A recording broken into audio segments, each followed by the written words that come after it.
All right. Good morning, good afternoon, good evening. Monday market update. I'm Matt Gouget, affectionately known as Matt the Mortgage Guy. I've got my partner in crime, Nash Paradise, the Lone Wizard. And as always, we're going to look at last week's data. We're going to look at last week's happenings in and around mortgage markets. We're also going to look forward to what we have coming this week. And not to toot this guy's horn, because I think he does plenty of self-tooting. But Nash had some insight last week. He had some guesstimates, some predictions for what we're going to see on the jobs report. I'm pretty sure it's safe to say you nailed it, buddy. Yeah, I wish I was wrong. Wish I wasn't so right there. It just didn't make sense to have a job. I mean, everything in the employment sector, all the data that's been coming out since October has showed an increasingly strong labor market, increasingly strong spending, and increasingly strong economy. Yet somehow we're predicting non-farm payrolls coming at 160,000 from a previous of 227.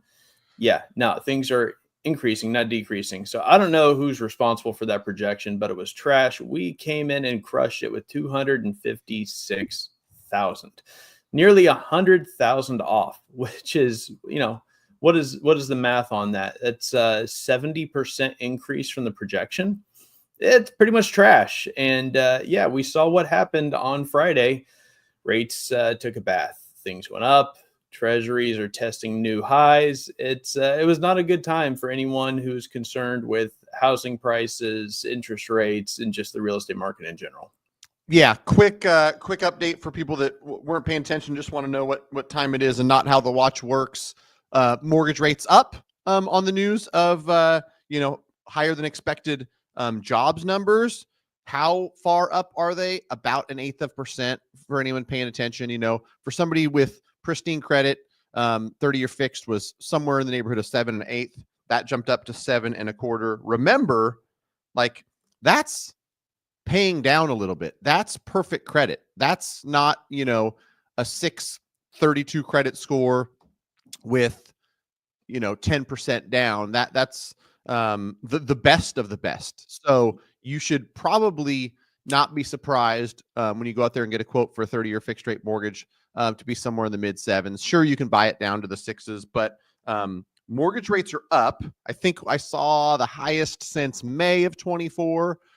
So, it might be a 7 or 8 month high for mortgage interest rates. That's not all bad news. And we don't have to talk about it now, but I will, give you a sneak peek.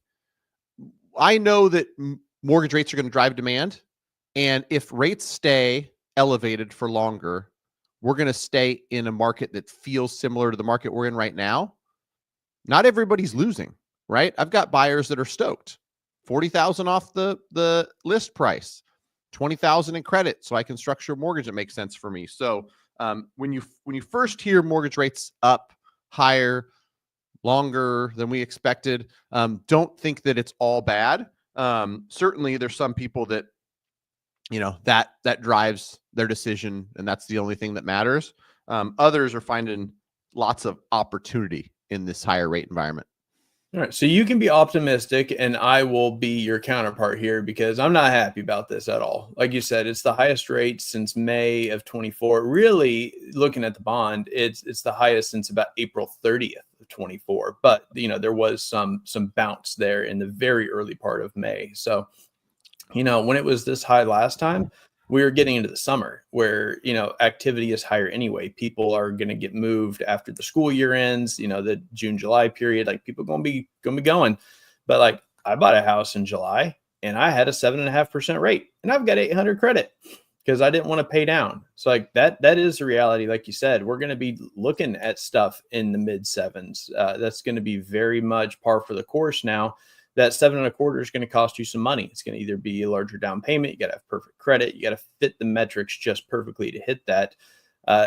Going over and finishing out the recap on last week again for all the normal people, it's non-farm payrolls. It's new jobs added. How many new jobs were added in December? 256,000. That was big. That was a big miss. Unemployment rate went from 4.2% down to 4.1%. That's month over month employment.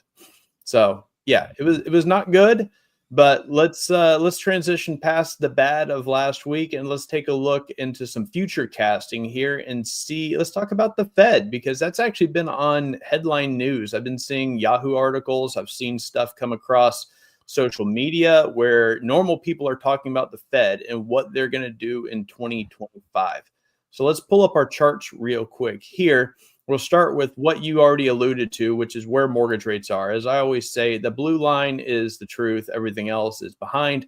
And like you said, up to about 7.25 is the overnight average on interest rates right now. 30-year fixed, perfect credit, fitting that perfect, that bullseye interest rate. So expect things to be in and around the mid sevens right now.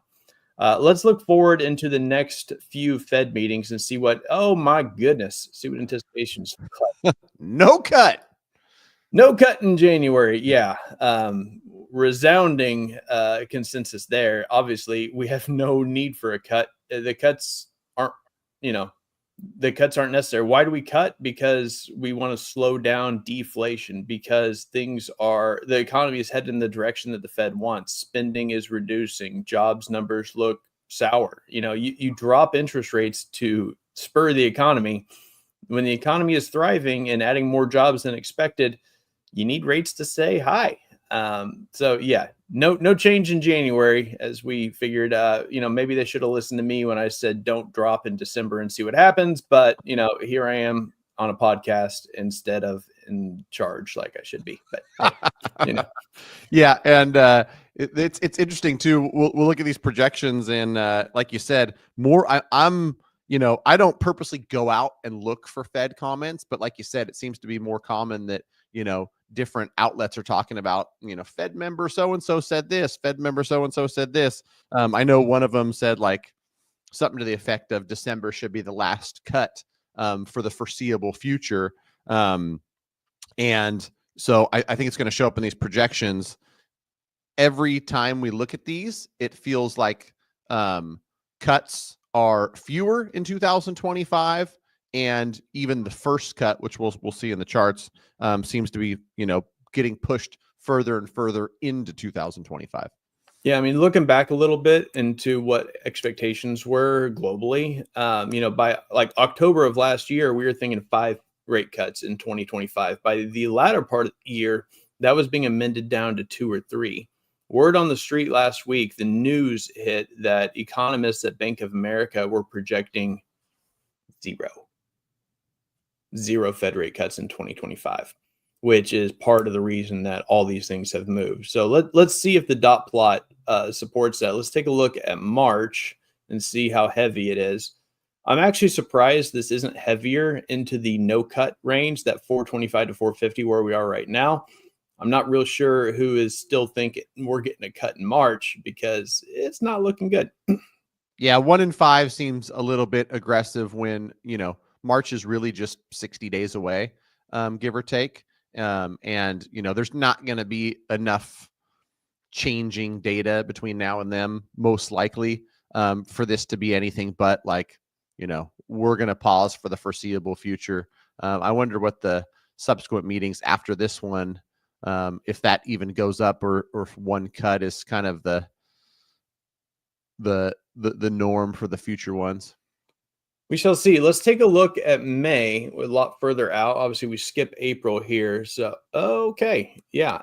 Not a lot of people jumping off that ship. We are still going strong on no rate cut by May.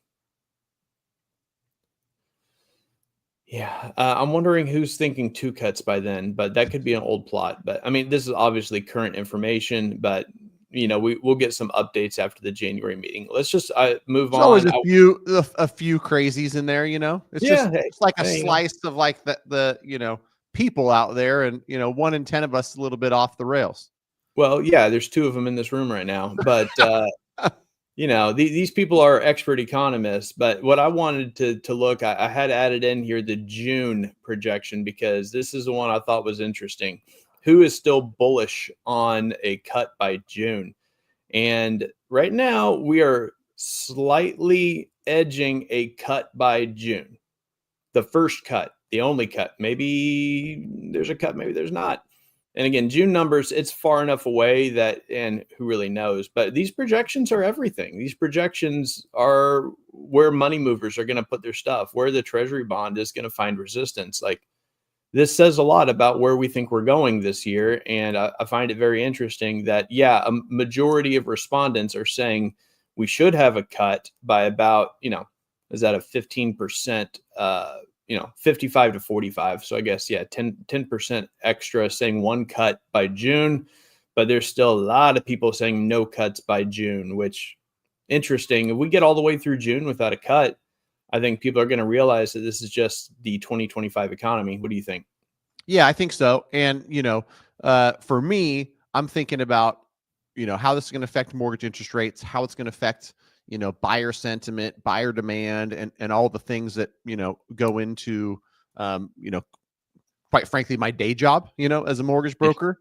And, it's going to be an interesting market. I've seen people that I love and respect talk about, how this tempered demand, which I'm not a master's degree in economics type, economist, but with rates this high, not as many people are willing or able to buy homes. Like, it's not a secret.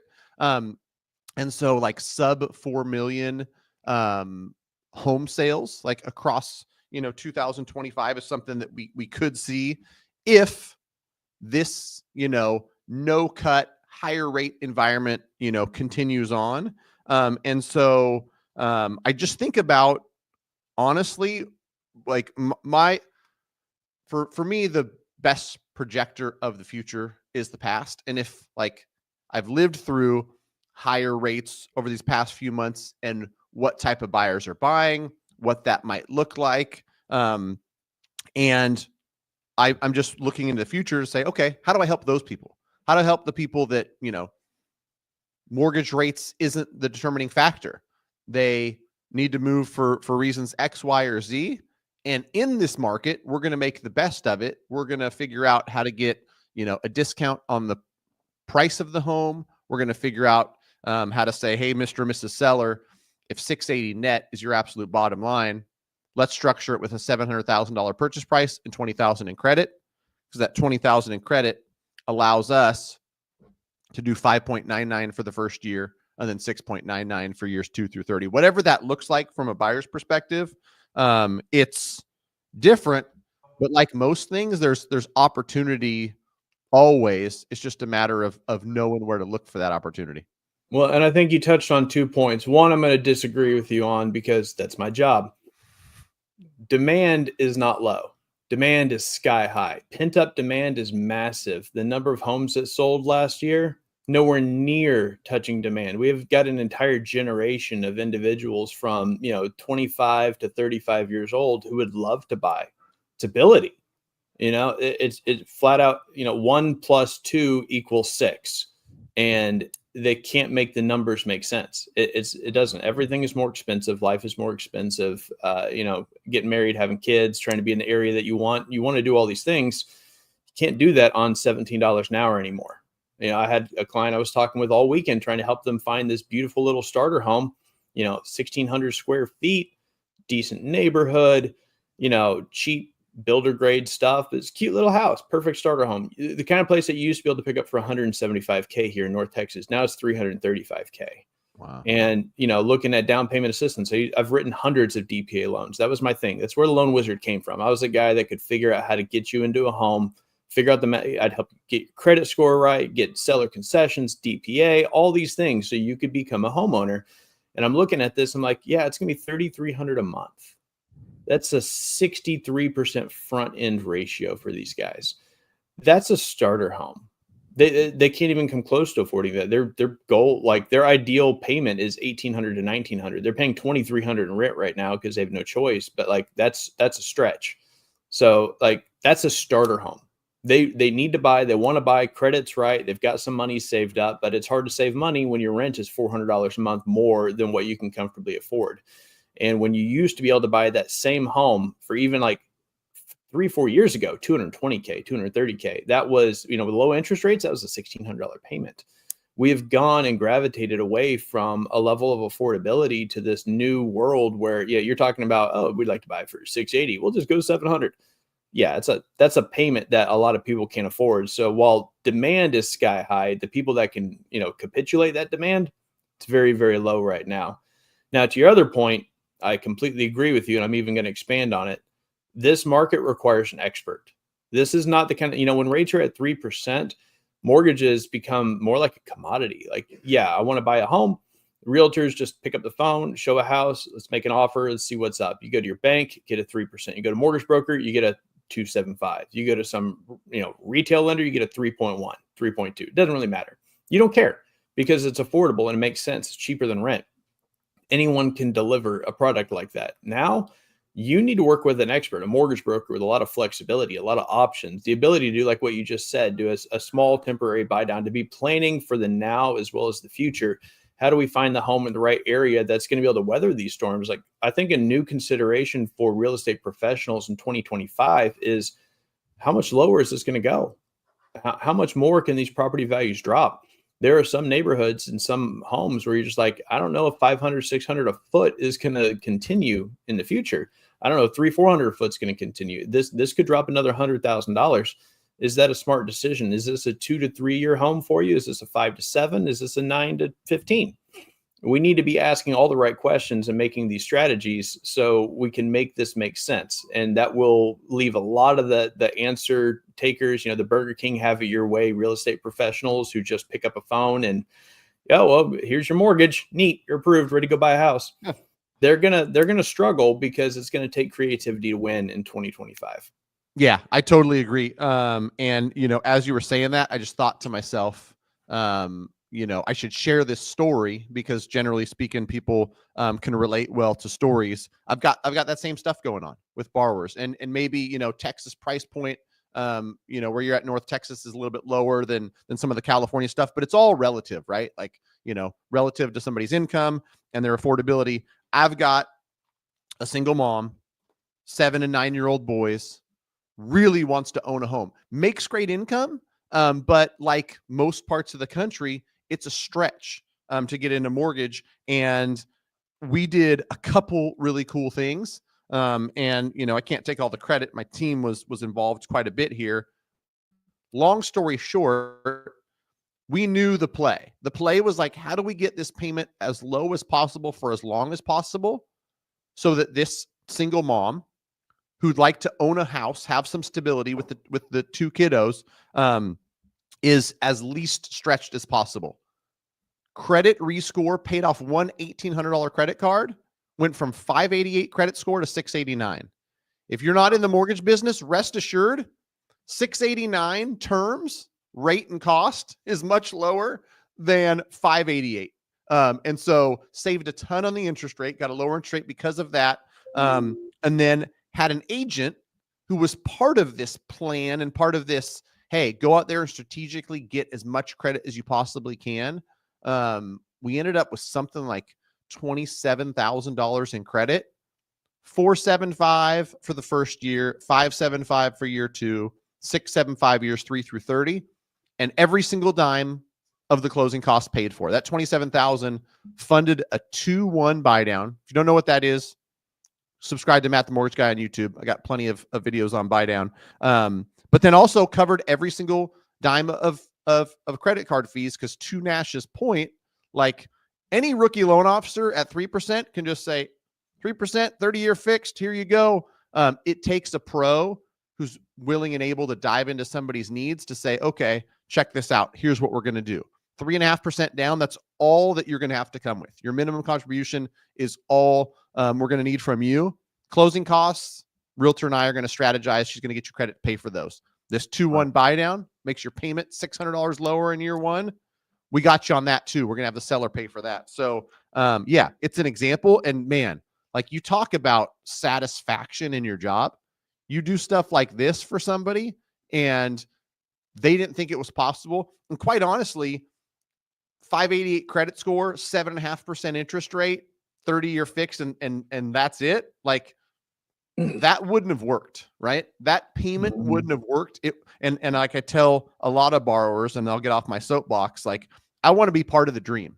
I don't want to be part of the nightmare and the stress and the, oh my gosh, what I get myself into. I only want to be part of this transaction if it feels like you won, you're excited. And that was the exact conversation we had last week. She's like, oh my God, we're doing it. I'm buying a house. I'm excited now. So yeah, thanks for pulling that out, man. Those are the type of stories that, you know, are true wins. And you ain't getting that from a kid in a call center who just graduated from fry school at Chick-fil-A last month. Like, not happening.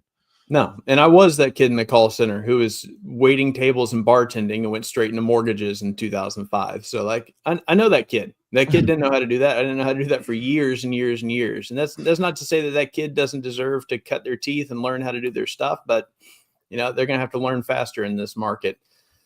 Love that, man. That's why we call you Gucci, because it's all good on, you know, Matt, the Gucci mortgage guy. Let's talk about this week, because we do have big news this week. And if you paid attention to me last week, I told you when the big news was coming and when to get in front of that. And it would have saved you a lot of money if you locked ahead of that jobs report. Well, we got big news on Wednesday of this week. Wednesday is the big day. We have CPI. CPI is inflation. We have year over year core CPI coming in. There's also some core PPI numbers, which are not nearly as impactful. Those are coming out Tuesday, but they could give us some indicators. What I think is interesting is the core producer year over year, the PPI numbers. The previous was 3.4%, but the forecast is 3.7%. So we're expecting those to go up, basically for inflation to rise on the producer prices. But on the headline CPI, that is still showing 3.3% previous and a 3.3% forecast. I'm not feeling great about this. I feel like we could easily miss this mark. You know, we could hit it and it would be cool. But I have a feeling inflation numbers are going to be just a little bit higher year over year. I don't know. What do you think, Matt? Yeah. I don't claim to be an expert, but I, you know, look at that stuff from time to time.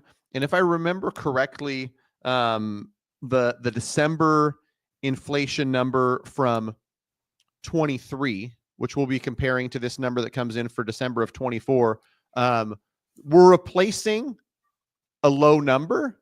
Mm-hmm. So it's going to be harder to see, you know, on this metric, inflation come down simply because of the fact that we're replacing a lower-ish number. And, you know, when I did look at that stuff in detail, what I do recall is low December 23, but then a higher number in January, February of 24. So as we replace these year-old numbers and look at year-over-year inflation, December is going to be tough, and it's going to be interesting to see how the market digests it. Because really, like, you know, if there's reasoning behind, oh, this one ticked up slightly.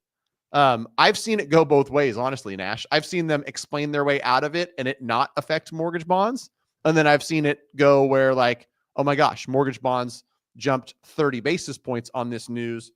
So really, like, that's an area where I'd be like, it's anyone's best guess how that will affect, because that's what I care about. Like, the number to me matters less than how is it's going to affect mortgage rates and ultimately like the clients I serve every day.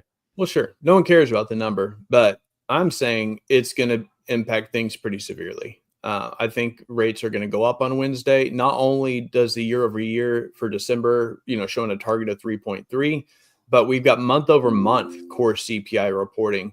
Previous month over month was 0.3%. The forecast is 0.2%. So we're actually forecasting inflation to go down month over month.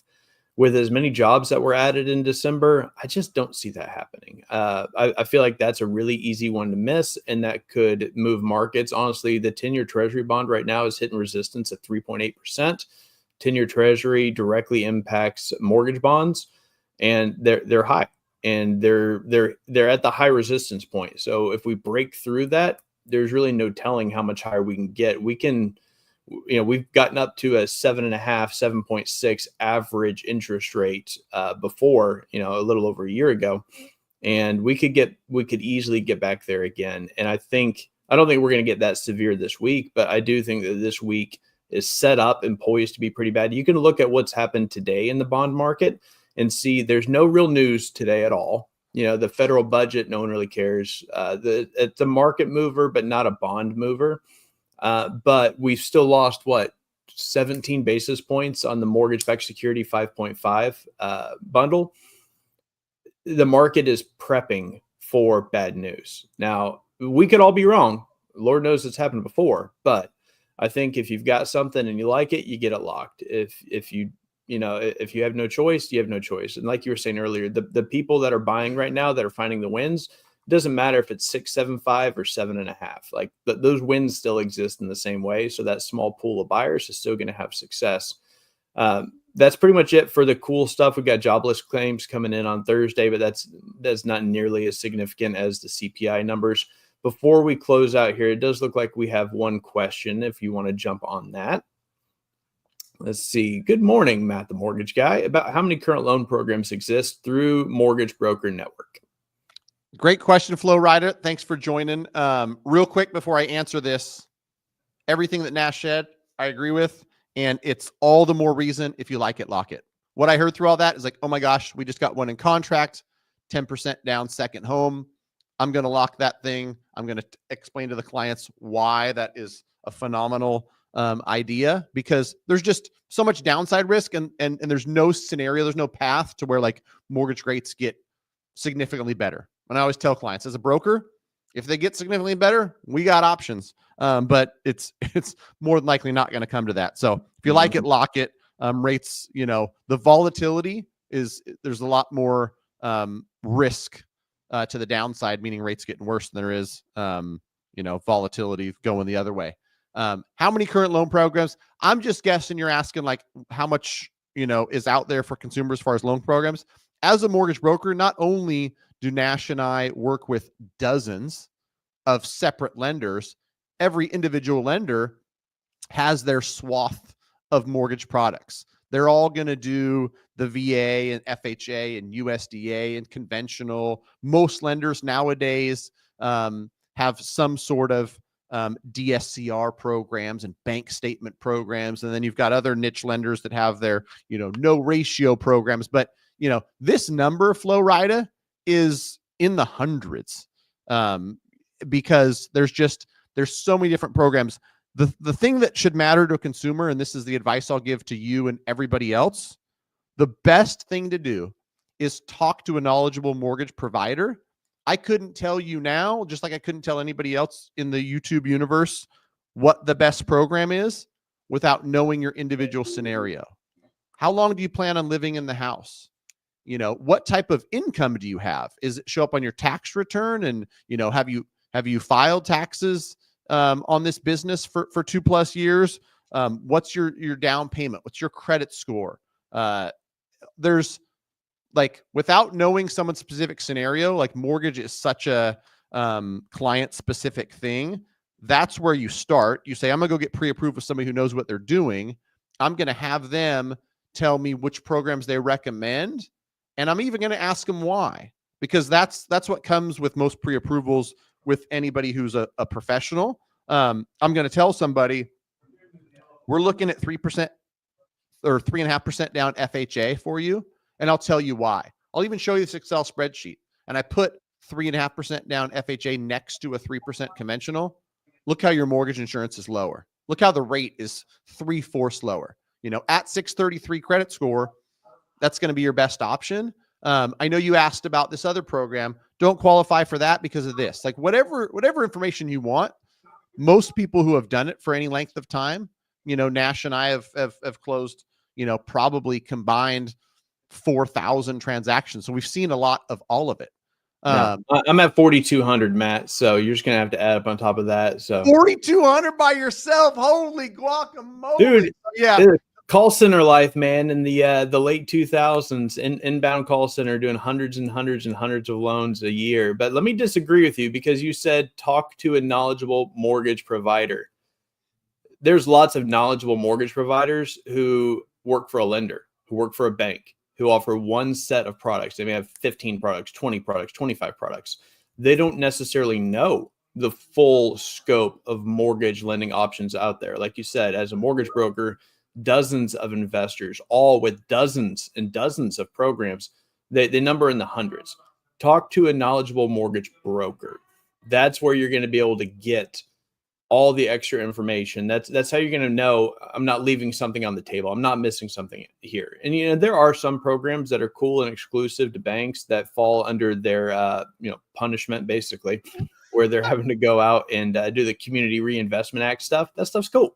And if that's the best fit, then we'll try to find someone who's got that option for you. But a knowledgeable mortgage broker is going to know your local market and know what the best fit is. And like you said, everything you said was true and correct. Like be able to talk you through and explain what option makes the most sense and why. Love it, man. Thanks for all your insight, brother. Looking forward to next week. We'll see what happens with this, CPI number, how that affects mortgage rates. And we'll be back at it next Monday. I'll see you then, my dude. All right, man. Later. Take care.